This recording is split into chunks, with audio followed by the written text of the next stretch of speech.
Gen Z kurang ajar. Betul lah.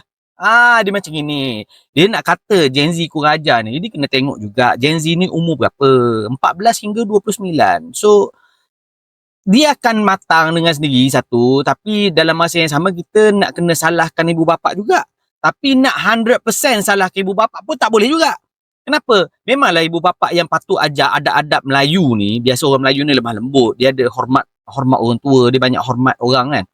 Tapi dalam masa yang sama kita kena salahkan sistem juga. Kita duduk dalam dunia nak kena maju ni, ibu bapa, parent ni dia sibuk bekerja dekat pejabat, masuk pejabat pagi balik petang. Kalau kena dekat KL tu kena mengadap jam lagi sampai balik rumah, sampai rumah pukul berapa?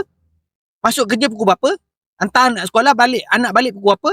Kerja sekolah anak lagi, kalau kata sempat ajar anak sekolah buat kerja sekolah. Lepas tu anak dah letih, dah penat tidur. Bila nak tegur bab-bab adab ni? Mungkin boleh tegur lah ada waktu-waktu, contohlah ada waktu pergi rumah saudara mara, pergi rumah atuk nenek, sempatlah tegur, bagi salam nenek, tak boleh cakap tinggi suara dengan nenek, contoh macam gitu bolehlah tegur sikit-sikit. Tapi yang lain-lain, yang kecil-kecil ni tak sempat nak tegur.